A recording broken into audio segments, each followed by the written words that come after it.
everyone, welcome back to my YouTube channel. My name is Sibati Motlopia.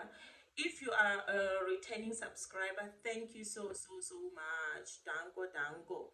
And if you haven't subscribed, please subscribe to my YouTube channel, and thank you so much for the love and support.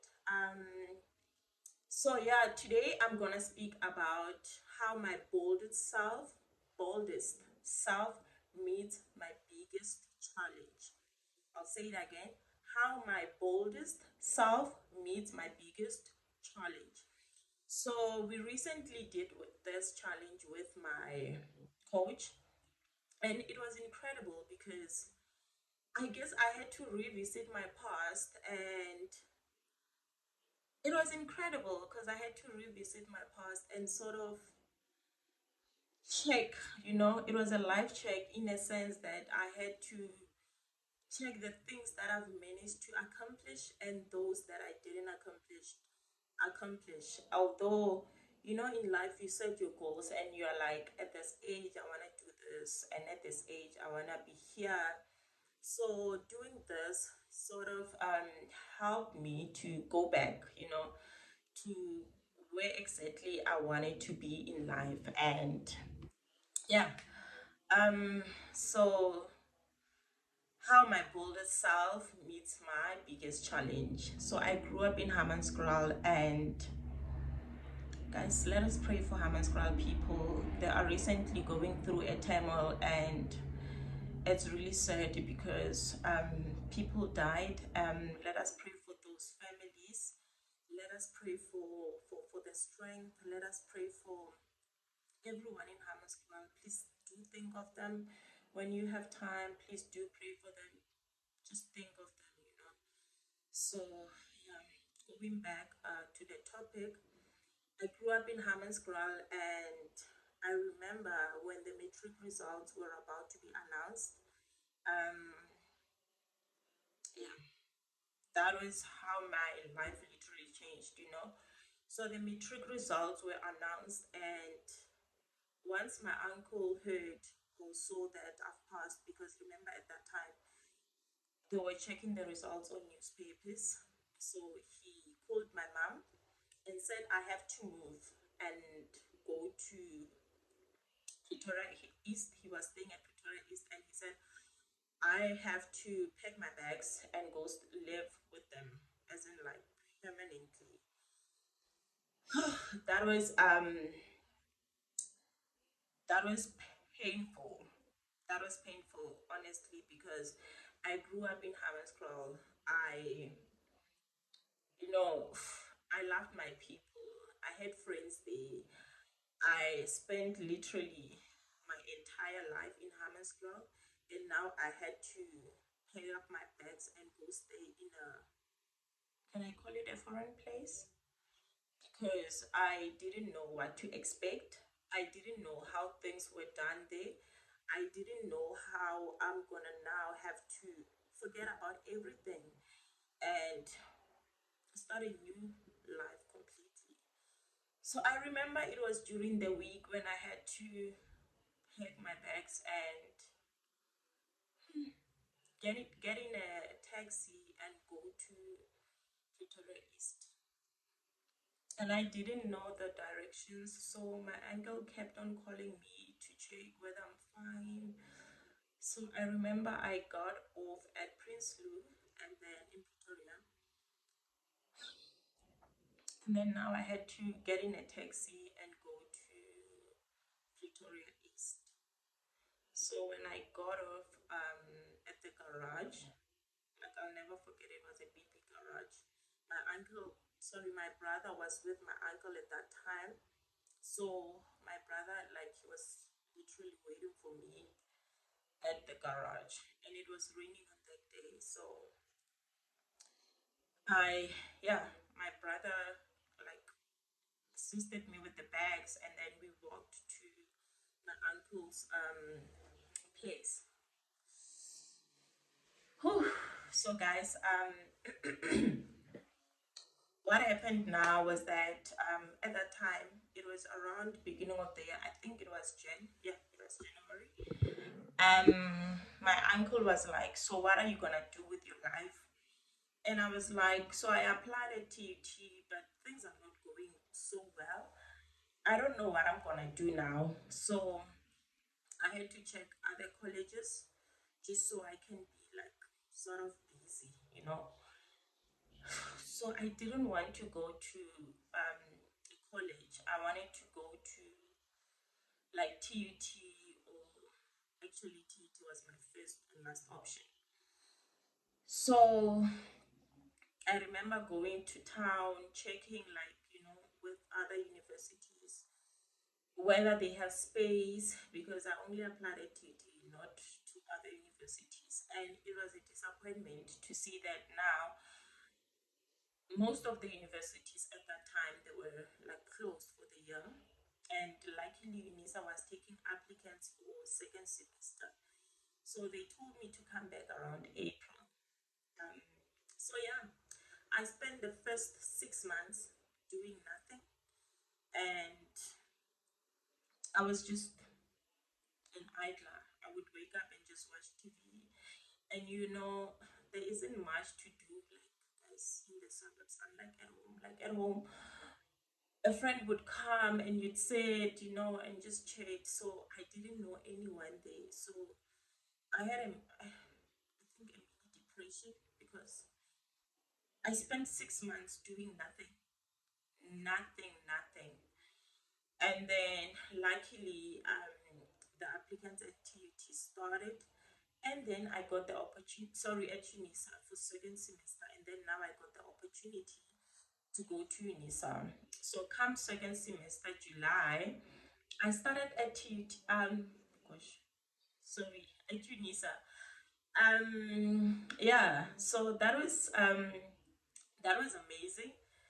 First day at UNISA, I met my friend, Kweketo. So we literally met like first day at UNISA. So we had a class, and we found out that we were doing the same course. So that was amazing. Um, so yeah, I had friends, because at least she had friends from her hood, unlike me. So after a long time, I had the opportunity to sit with her friends and chat with people like my long age group. Yeah, guys. Yeah, that was, I think, the highlight of my moment, because I think I spent like 6 months not conversing le batho ba e leng hore they're in my like same age group, if I can put it that way. So when I started at UNISA, like the following week, I got the opportunity now to, as like now, legally busy at campus. I was for the Faculty of Economic and Management Sciences. So they wanted a regional secretary for that faculty, right? So it was called Economic and Management Sciences Student Association. In short, it's EMSA. Yes, EMSA. So they wanted a regional secretary. They had a meeting, and I went to the meeting. My friend wasn't at campus on that day, so I was bored. And then I saw like a poster. They were like, "We are looking for regional committee members." So I went to building. I think it was at building 9. Yeah, I went to building 9, and then they were choosing like committee members. So I got the opportunity to be selected as a regional deputy regional secretary. So yeah, and then I was serving in that role. I was so committed, guys. I think also because, remember, I was now staying with my uncle, so there wasn't much to do. So I spent a lot of my time serving as like doing my secretarial duties for our faculty. And then while I was busy on that role, the following year, I got the opportunity now to be one of the student ambassadors for this, let me say, it's called the Chance to Advance program. It was a program. So I got the opportunity to be one of the ambassadors there. So that was actually great. And then what I loved was that when I got this role, I was busy with my secretarial duties for EMSA, and had it not been for EMSA, I wouldn't be in this role, yeah, student ambassador. So this was incredible in a sense that I got the opportunity to like sort of travel to community to different provinces, and also to meet like community members, to learn more about serving, to learn more about um, impact and development. So yeah, I we went to Deep Sloot. That was I think our first program was at campus. So the second one was at Deep Sloot. So this one, I will spend time talking about this one because that's where I met, I think myself. So when we were at Deep Slot, I was stationed at this place called Extension One. I think it was a community hall. I do know that it was at Extension One.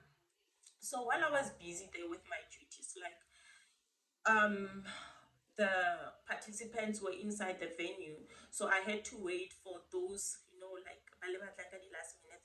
So I was actually waiting to register those ones. So while I was sitting there waiting for people to come, I sort of had when you are having like, guys, can I call it an encounter? Because that's where I met like Sipati and sort of knew what I had to do moving forward with my life. um God was saying that, girl, you are in the right track. This is where I want you to be. And I was like, I think 19. Yeah, because I finished school earlier. I finished my grade 12 when I was 17. So I think I was 18, 19, yeah.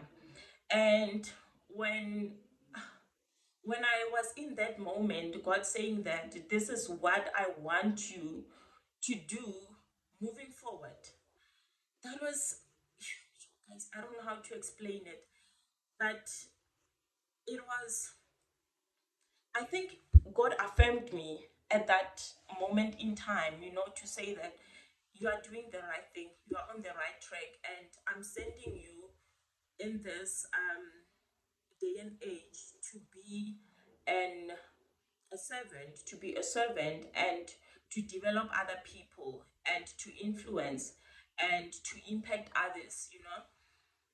Um, that was very clear. So when we left Deep Slot, because we were there for like 2 weeks, I started like sort of, when you are in the right place. I was in the right place at the right time, and God didn't have to look for me. He didn't have to go around looking for somebody. I truly appreciate what UNISA did for me at that time to choose me as a student ambassador and to choose me as one of the young people to be at the forefront, to impact and to develop communities. And as I said, it at that time it didn't make sense, but I love the fact that I was intentional and conscious about everything. So, guys, this is from this UNISA Chance to Advance program. That's where I developed the love for and the passion for serving others, and that's where Exquisite Women at Work came from. Because if it wasn't for EMSA, and remember I started at EMSA, and while doing my duties at EMSA, I got the opportunity now to be a student ambassador. And from this role, I found myself, and I started doing, I did my first ever launch, yeah, Exquisite Women at Work. And guys, I didn't know what I was doing. Can I just be honest?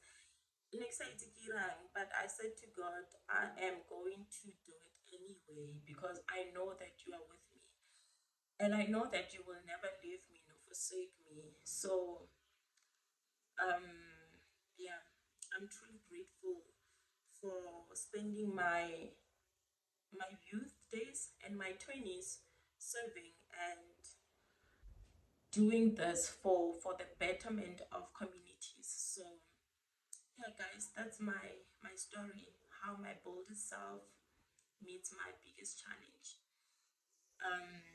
Please don't forget to subscribe and don't forget to comment below, and don't forget to start whatever that you want to do.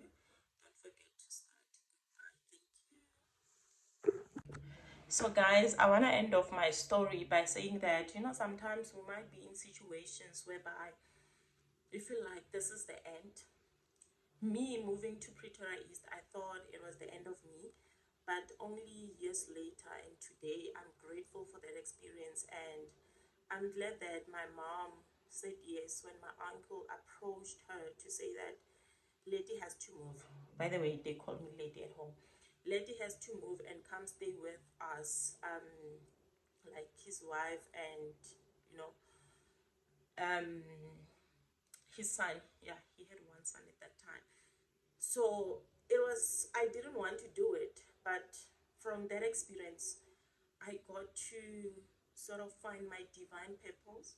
So years later, I'm grateful for that experience. I'm grateful that me moving from home, going to, I don't call it a foreign place anymore because that is a place of my destiny. Joel Austin, calls it a destiny finder. It was me finding my destiny. So God had a better plan. God had a better purpose, and I'm glad that after that experience, I am here and I'm reaping the benefits of that journey. And I'm glad that I got to meet my God-given destiny and purpose. So I'm truly grateful, guys. I'm truly grateful.